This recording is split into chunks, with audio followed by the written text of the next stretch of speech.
Hello students, today we are going to start a new topic in geography, which is representation of geographical features. Third assignment, session 1.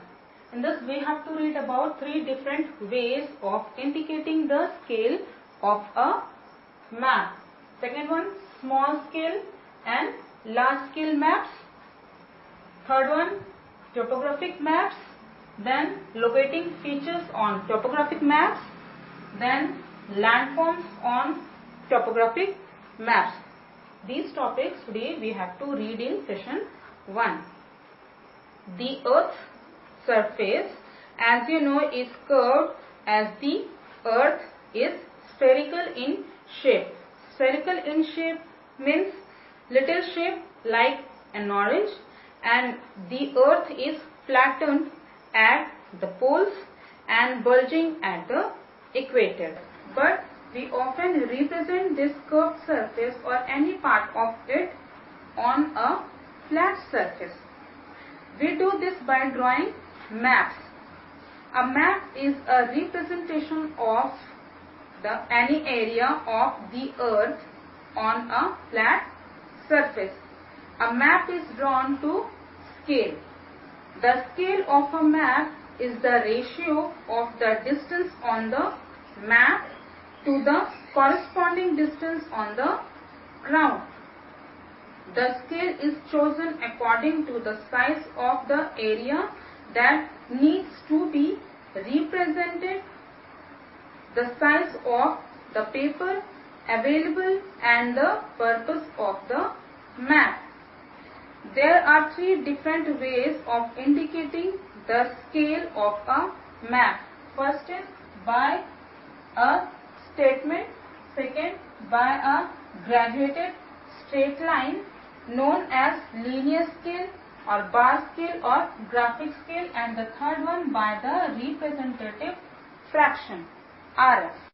Now see here on the topo sheet, here 2 centimeter to 1 kilometer. This is a statement. 2 centimeter on the map represents 1 kilometer on the ground. This is a statement. Now see over here, this is scale, this is scale, this one is the linear scale or bar scale. And the third one, here you can see 1:50,000. This one is RF. Now we will find RF. Here, RF, that is the ratio between the map distance and the ground distance. Suppose a distance of 1 centimeter on a map represents a distance of 100 kilometer on the ground. The scale of this map can be indicated by the statement 1 centimeter to 100 kilometer printed on the map, or by a graduated line on which every centimeter represents 100 kilometers. RF, map distance by ground distance. Map distance I have here 1 centimeter and ground distance is 100 kilometers. So we have to convert it in the same unit. We have to change kilometer into centimeter. For this we know 1 kilometer is equal to 1000 meter, 1 meter equals to 100 centimeter. So 1 kilometer we will multiply 1000 with 100. We will multiply 1000 and 100. Then we will get 100,000 centimeter, this value. And this value we will multiply with 100. We have to change it. We will multiply with 100 and we will get this 10 millions. We will get this answer 1:10 millions. Next is large scale maps and small scale maps. In large scale maps, here 1 centimeter represents 1 kilometer. Small scale maps, here 1 centimeter represents 100 kilometers.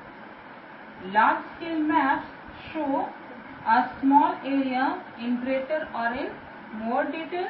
Here small scale maps show a larger area in less detail.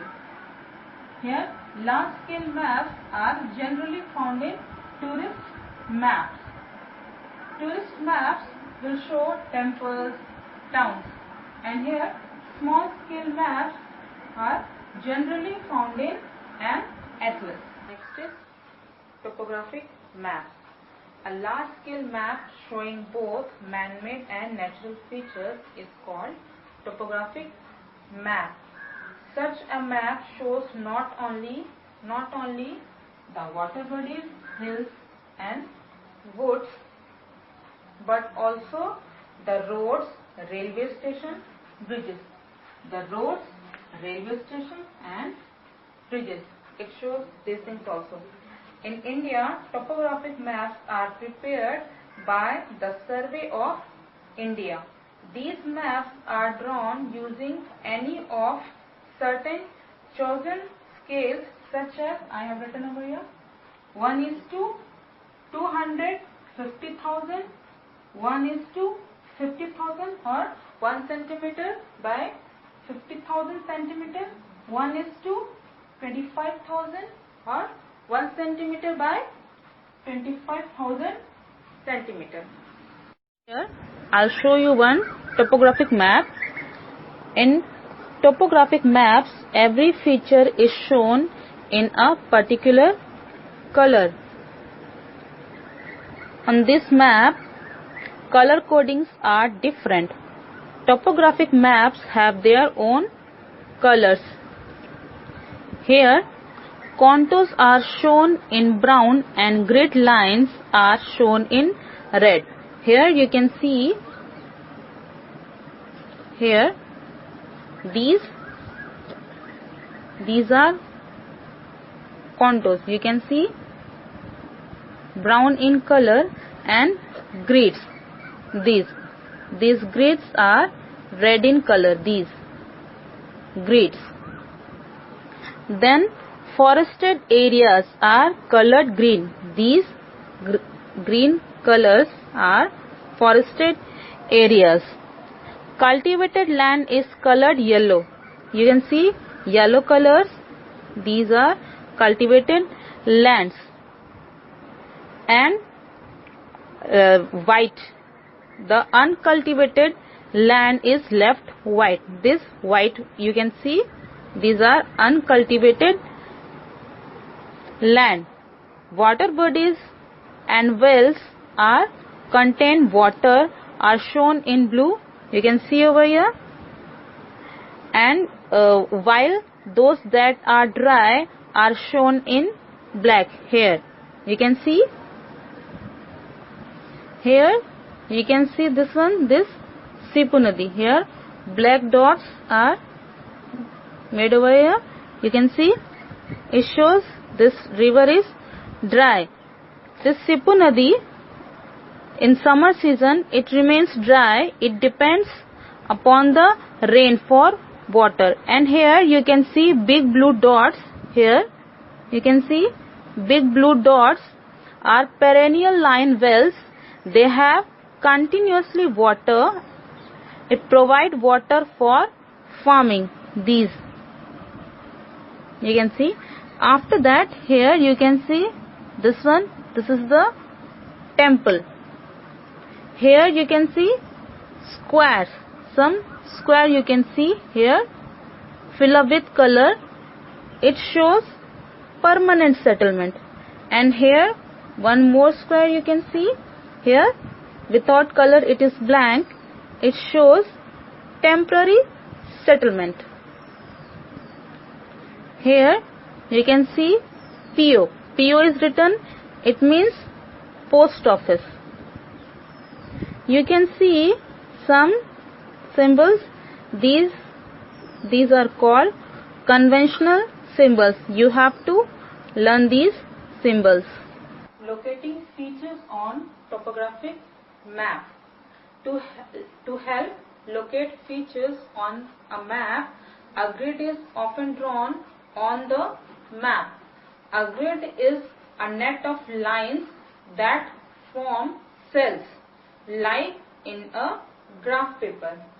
Something like this I have made over here. A feature on the map can be located by knowing the cell in which it lies. Grids are that are shown on the map running from north to south and east to west. They form a grid pattern. These are different from latitude and longitude. On the map, these are drawn to make it easy to locate minor details on a map. You can see here I have a map of India. It usually covers several degrees of latitude and longitude. These lines you can see are called longitude or meridians, and these lines are called latitudes or parallels. Topographic maps cover much smaller areas. Most of them cover less than 1 degree of latitude and longitude. Hence, in these maps, there are not enough meridians or parallels to form a grid. So, vertical, north, south, and horizontal. East-west lines are drawn to form the grid. Usually, on the normal maps, longitude and latitudes are drawn in black line, but on a topographic map the northings and eastings are drawn in red. Eastings and northings. The bottom left southwestern corner of a topographic map is taken as the starting point for numbering the grid lines drawn on the map. The vertical lines are drawn east of this point. These vertical lines are drawn east of this point and are called eastings, and the horizontal lines, these horizontal lines are drawn north of this point and are called northings. Vertical lines in this grid are increasing in number towards the east. These numbers are increasing towards the east: 20, 21, 22, 23. Because these lines going towards the east in an increasing order, so they are called eastings. These lines are called eastings. If you look at the horizontal lines, they are moving towards the north.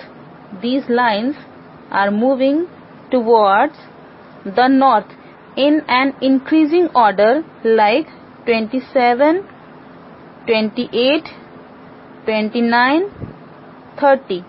So, because in increasing towards the north, they are called northings.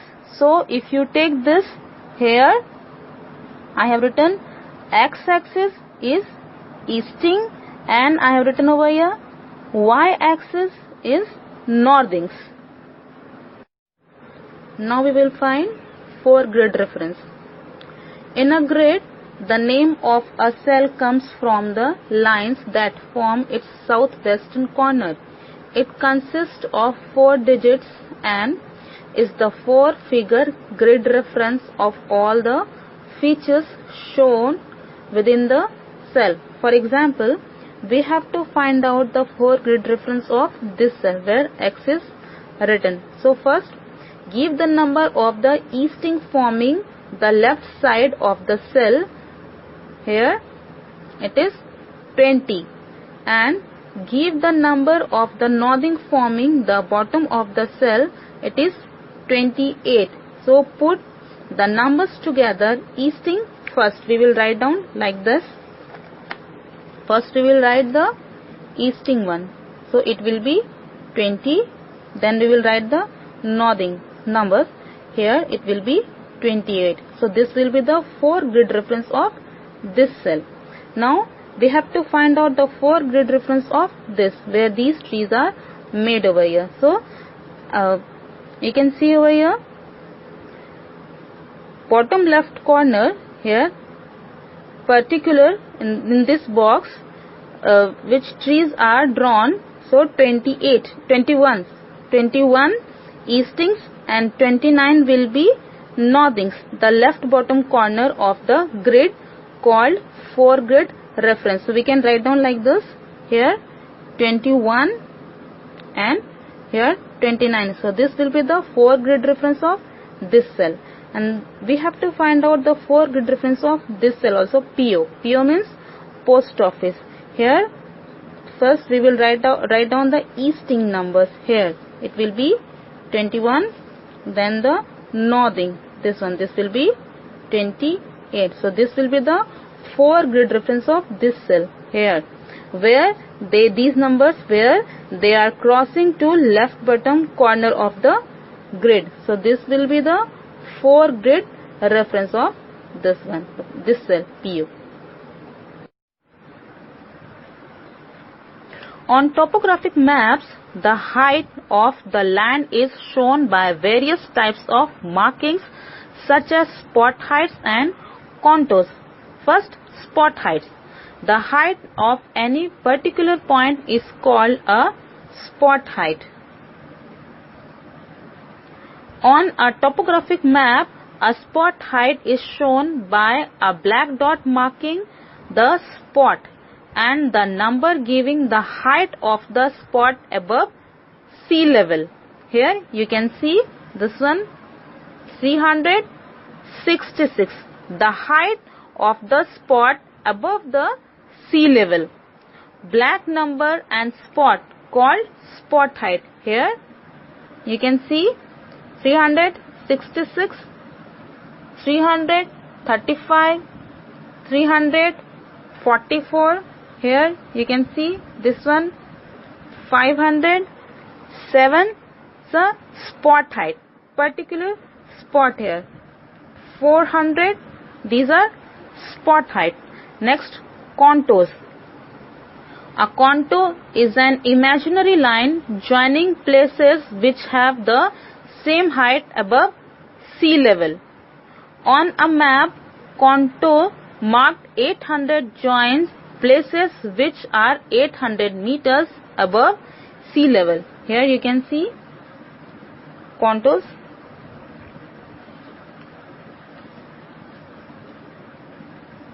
These are contours. Contours are brown circle and electrical lines drawn on the map. These lines join places having the same height above sea level. Here you can see these are contours.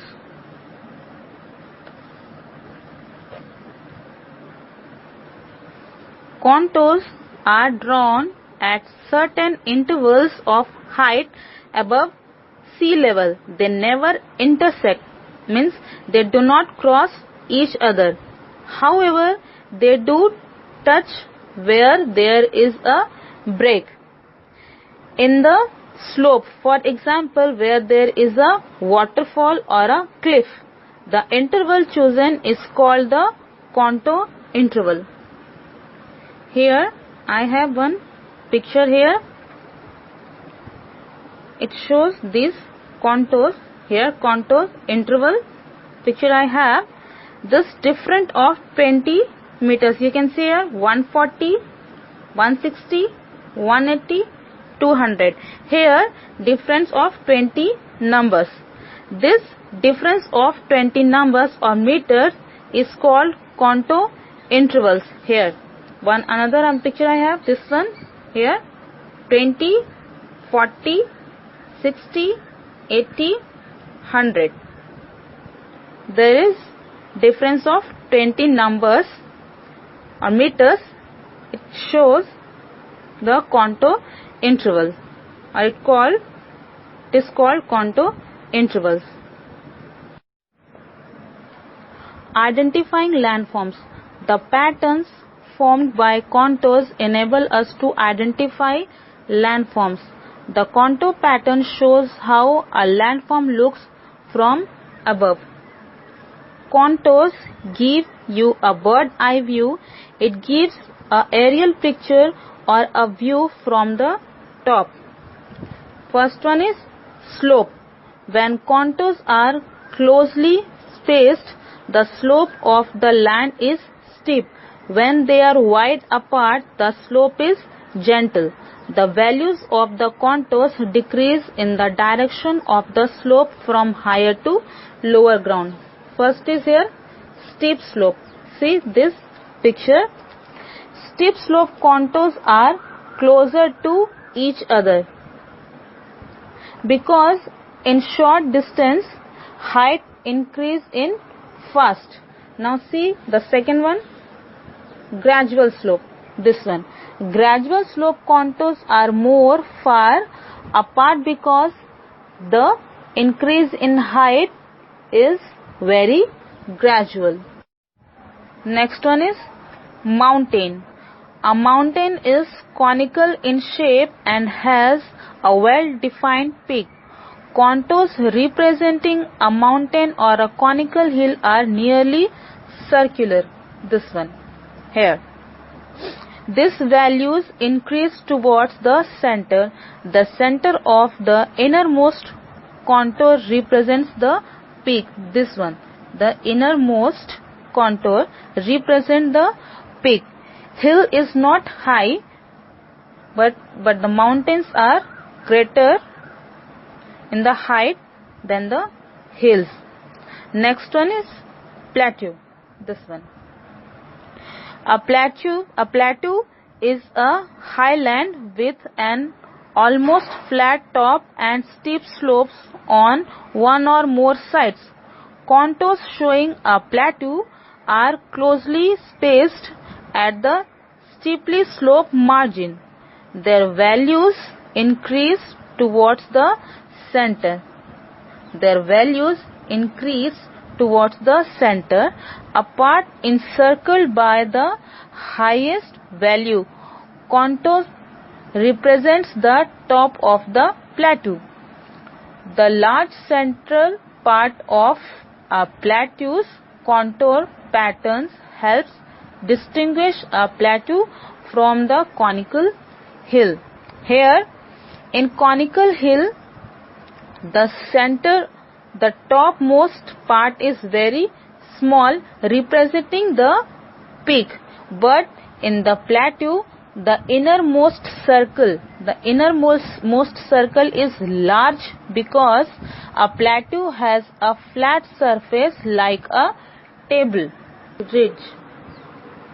A ridge is a long, narrow, steep-sided highland. A ridge may have several peaks, especially if it is a chain of hills joined at the base. The contours representing a ridge are closely spaced. Their values increase towards the center. The innermost contours represent the peaks. Next one, Coal Gap Saddle Pass. A coal which may also be called a gap, notch or saddle. This picture is a low point between two higher areas, say between two hills or between two peaks of a ridge. You can see here this one. If the gap is wide, it is usually called a saddle. A saddle that has a road, foot track or any other transport route passing through it is called a pass. A contour pattern showing a coal or saddle looks somewhat like an hourglass or sand clock. The next one is here. This one, valley. A contour pattern representing a river valley resembles the letter V. This one. letter V with the narrow end pointing towards higher land. The river flows from the narrow end towards the wider end. This one.